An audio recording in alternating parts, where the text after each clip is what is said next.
Assalamualaikum warahmatullahi wabarakatuh. Perkenalkan, nama saya Musafi, NIM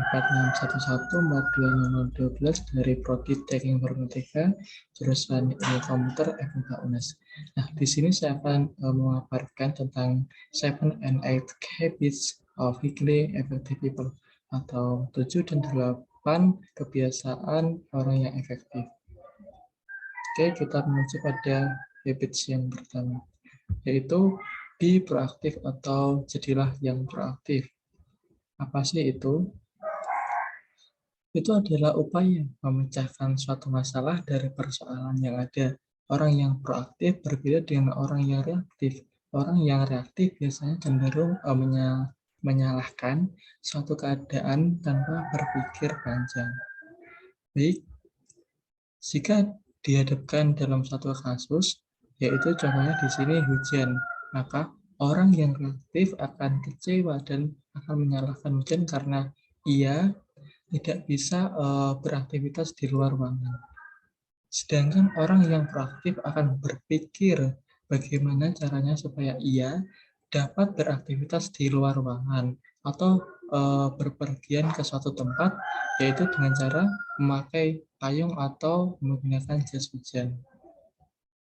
Baik, yang selanjutnya adalah upaya untuk peningkatan, yaitu yang pertama adalah selalu bertanggung jawab, kemudian memikirkan sebelum bertindak, tidak menyalahkan suatu hal yang sudah terjadi, dan yang terakhir adalah berpikir kritis dan logis. Kita menuju habits yang kedua, itu begin with the end in mind atau mulai dari tujuan akhir dalam pikiran. Apa sih itu? Itu adalah jika kita ingin melangkah, maka kita harus menentukan terlebih dahulu tujuan akhir kita. Lalu di sini dihadapkan suatu contoh. Maka jika kita ingin menjadi seorang dokter, maka kita harus belajar dengan tekun, mempersiapkan diri, berdoa supaya kita itu bisa mencapai tujuan kita untuk menjadi dokter. Jadi persiapkanlah dengan sebaik-baiknya. Selanjutnya adalah upaya untuk pencapaiannya. Yang pertama, kita harus menentukan cita-cita kita terlebih dahulu, apa yang kita inginkan. Terus selanjutnya mengembangkan bakat dan minat kita. Selanjutnya selalu berproses ya.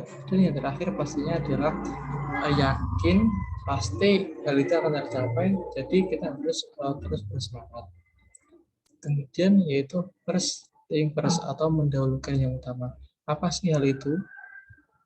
Itu adalah kita mendahulukan suatu hal yang penting dan mendesak terlebih dahulu.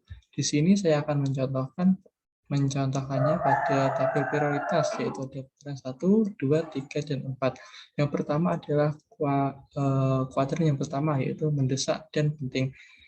Contohnya adalah ketika kita mengerjakan tugas kuliah dan deadline-nya itu singkat, ya itu juga harus kita prioritaskan. Kemudian yang kuadran 2, tidak mendesak tetapi penting. Di sini kita mencontohkan yaitu ketika kita mengerjakan suatu proyek akhir. Di sini cukup penting, sangat penting, tetapi tidak mendesak. Jadi kita lebih mengutamakan yang mendesak. Kemudian yang kuadran 3 yaitu tidak penting dan mendesak. Itu contohnya ketika kita ingin membalas chat dari teman kita. Dan yang terakhir yaitu kuadran 4, yaitu tidak penting dan tidak mendesak. Ini contohnya adalah ketika kita nongkrong-nongkrong atau sedang bermain game seperti itu. Selanjutnya adalah upaya pencapaiannya, yaitu yang pertama, memahami skala prioritas diri, berani menolak jika ajakan yang kita terima itu tidak sesuai dengan hati kita secara tegas, kemudian berprinsip bahwa waktu adalah suatu hal yang sangat berharga, dan kemudian fokus pada tujuan yang ingin kita capai. Sedangkan untuk habits keempat adalah think win-win atau berpikir menang-menang. Apa sih itu? Berpikir menang-menang itu adalah sebuah pandangan bagaimana hubungan timbal balik yang saling menguntungkan. Ketika kita bertemu dengan suatu orang yang menjadi partner kita dalam satu hal ya misalnya, maka bagaimana caranya supaya orang tersebut atau kami itu dapat bersama-sama memperoleh keuntungan. Di sini kita bisa mengartikannya sebagai simbiosis mutualisme ya. Selanjutnya ada tabel kematangan. Nah, pada tabel kematangan ini tidak jauh berbeda dari yang tabel prioritas yang tadi. Itu ada 4 kuadran. Satu menang kalah, menang menang, kalah kalah, dan kalah menang. Tentu yang paling efektif adalah yang menang menang. Di sini yang menang kalah itu contohnya ketika seorang kakak itu membuli adiknya. Nah, ini suatu hal yang sudah terbiasa dalam lingkungan kita. Kemudian yang menang-menang itu ketika ketika merumuskan suatu perumusan Pancasila ya, ketika jelang-jelang kemerdekaan. Kemudian yang kalah-kalah itu perang. Karena perang itu sesungguhnya tidak ada pihak yang menang atau kalah, semuanya itu dirugikan. Contohnya seseorang yang tidak berperang itu juga em, berdampak juga akan ikut terlibat. Kemudian yang kalah menang yaitu orang tua dan anak. Di sini anak harus mematuhi perintah atau sesuatu yang dikatakan oleh orang tua.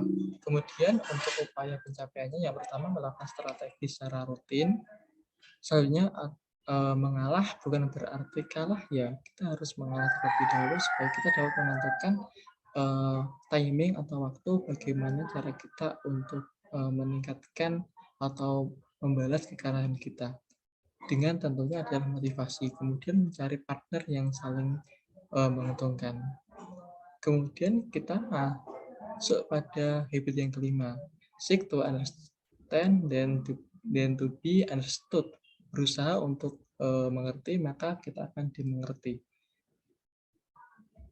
Jadi pada habit ini, jika kita dimengerti orang, maka yang harus kita lakukan terlebih dahulu adalah kita mengerti orang lain terlebih dahulu. Dengan begitu orang lain akan menghargai dan memahami kita. Kemudian di sini kita mencontohkannya adalah coaching. Jadi di sini yang harus dilakukan adalah mencurahkan atau mendengarkan curahan hati dari lawan bicara kita. Kemudian pahami pembicaranya dan larut dalam pembicaraan orang tersebut. Kemudian jangan mengalihkan suatu topik. Dan yang ketiga adalah jangan sekali-sekali berganti kita yang curhat. Kita harus mendengarkan curahan dari lawan bicara kita terlebih dahulu.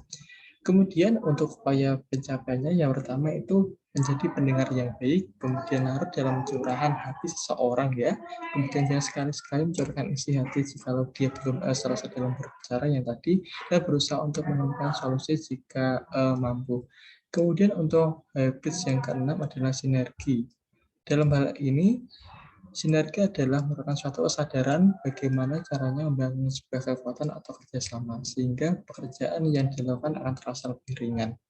Dalam hal ini kita mengumpamakannya sebagai sapu. Jika satu lidi itu maka akan sangat gampang untuk dipatahkan, sedangkan jika lidi itu banyak membentuk sebuah sapu maka akan sangat sulit untuk dipatahkan. Begitu juga dengan sinergi. Jika kita bersinergi dengan banyak orang, maka kita akan memperoleh sebuah kekuatan. Dan untuk upaya pencapaiannya adalah percaya akan potensi yang dimiliki orang lain, kemudian berusaha untuk saling mendukung, membangun komunikasi yang baik, menghargai pendapat orang lain. Kemudian yang habits ketujuh, habits yang kedua, dari yang terakhir nanti juga masih ada habits ke-8, yaitu servant desa atau asahlah gergaji. Di sini pada bagian ini, jika kita sudah menemukan jati diri atau bakat ya, ataupun kemampuan dalam diri kita, maka langkah selanjutnya adalah mengasah hal yang telah kita miliki tersebut. Jadi, jika sudah ada modal ya, maka teruslah berkembang. Jika sudah ada bakat dan kemauan, langkah selanjutnya adalah bagaimana caranya supaya keahlian tersebut itu dapat meningkat ya, sehingga berdampak pada kenaikan atau upgrade dari diri sendiri itu sendiri. Kemudian untuk upaya pencapaiannya itu membuat jadwal rutin dalam berlatih. Kemudian istiqomah atau tetap teguh dalam melatih hal tersebut, kemudian berani menerkacakan orang lain jika hal itu dapat merusak konsentrasi dan yakin bahwa itu adalah jalan yang kamu inginkan ya. Kemudian yang terakhir adalah habits ke-8, menemukan suara panggilan jiwa dan mengilhami orang lain untuk menemukan suara kemerdekaan jiwa mereka. Dalam hal ini, setelah kita memahami ketujuh habit tersebut, maka hal selanjutnya adalah kita fokus pada mengilhami atau memahami diri sendiri terkait apa yang dirasakan oleh batin kita. Selanjutnya, jika kita sudah menemukan hal itu, maka kita dapat membantu atau membimbing orang lain untuk menemukan jati dirinya. Terima kasih, itu adalah penjelasan mengenai 7 dan 8 habits atau kebiasaan untuk menjadi seorang yang efektif. Sekian dari saya, jika ada tutur kata atau salah bahasa yang kurang berkenan, saya mohon maaf. Wassalamualaikum warahmatullahi wabarakatuh.